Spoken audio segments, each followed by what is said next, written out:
Hi, I'm RJ Baxter with realestatetalkdenver.com, and I'm here today with Josh Riehl of Liberty Mutual Insurance. And Josh is an insurance expert that we work with that is really smart about what he does with insurance, takes really good care of our clients, and he also got the memo on the purple shirt today.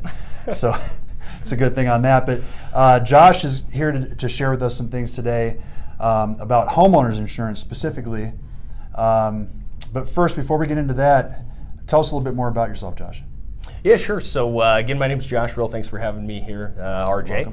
A little bit about myself. I've been in the industry about 13 years. So 13 years. Before I got into insurance, I actually was in the automotive industry. So actually retail management. Decided that I wanted to help families get into a great industry that's very beneficial, rewarding. Colorado native. Got a wife, 5-year-old daughter.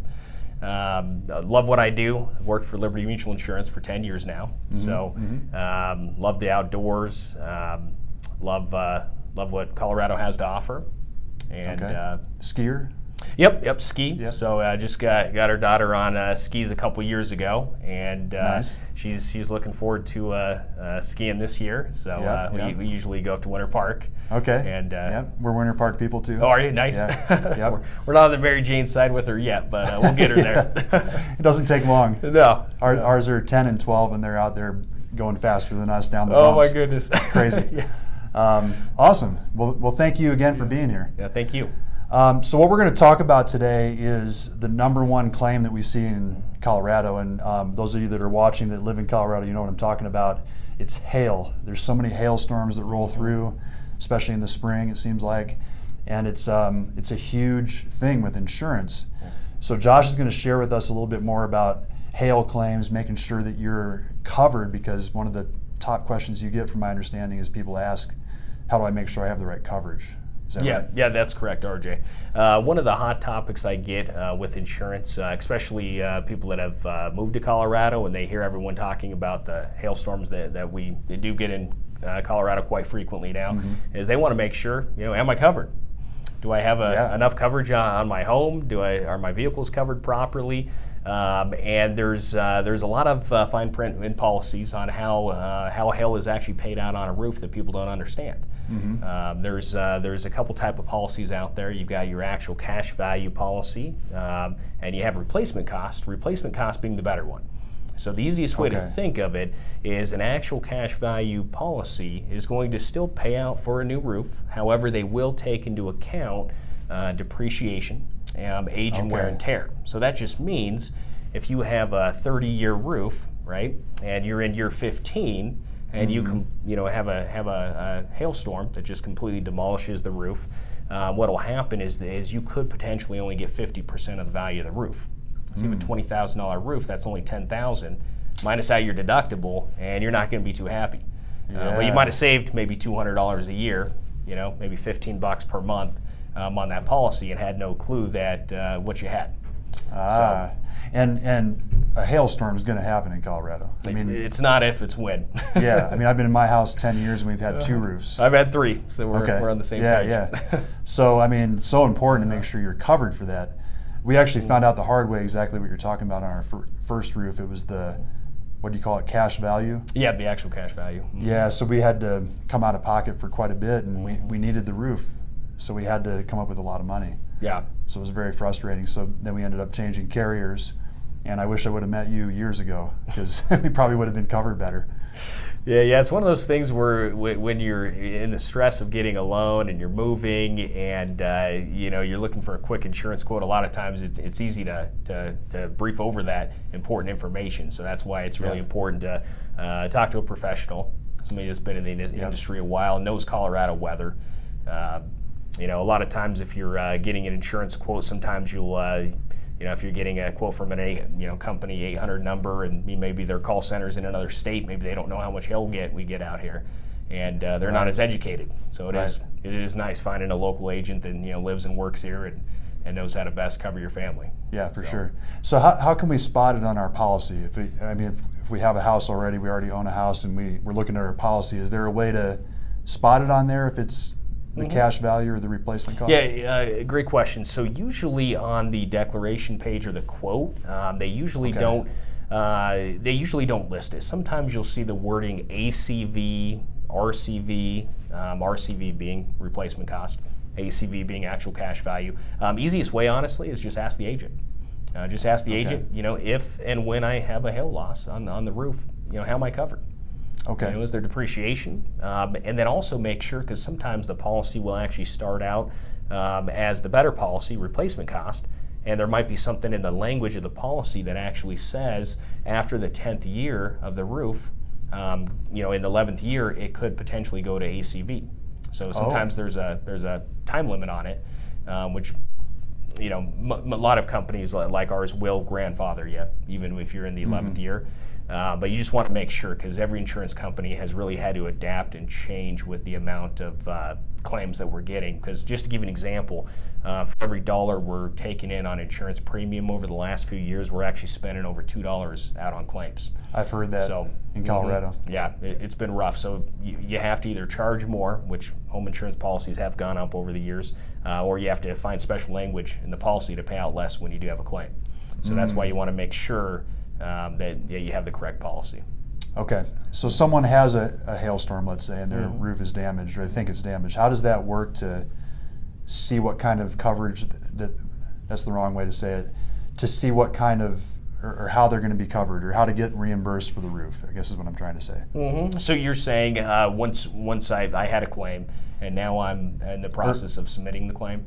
Yeah, more like how does it work to actually submit for the claim? Yeah, great question.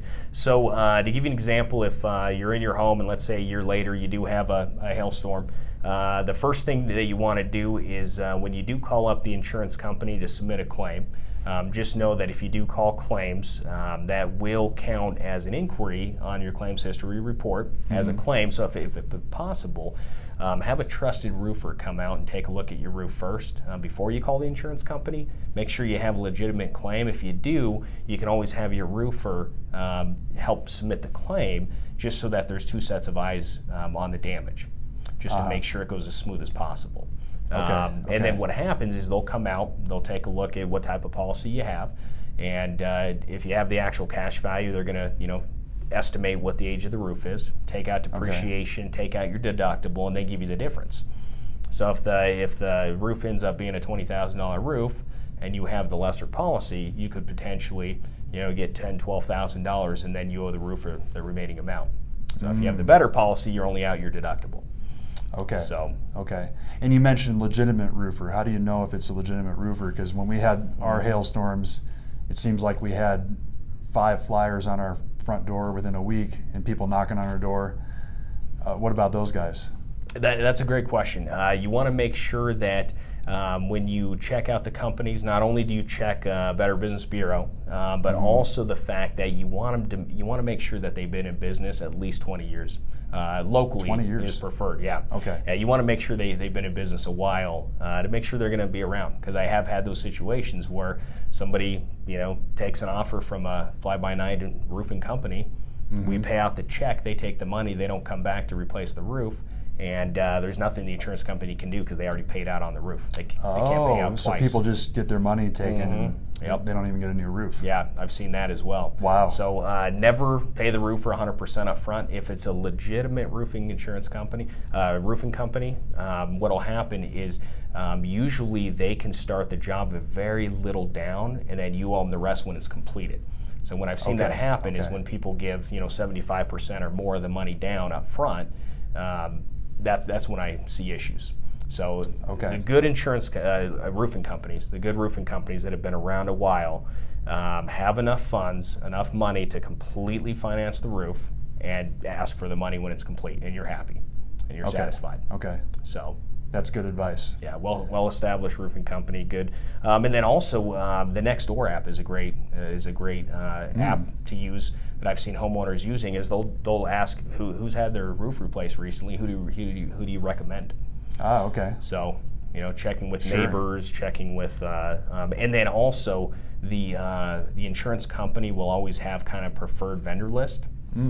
So like with Liberty Mutual Insurance, we'll have a preferred vendor list where we've already done the work to make sure it's a legitimate roofing company, and they're going to do great work.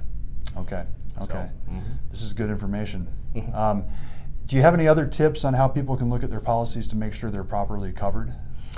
Hail side.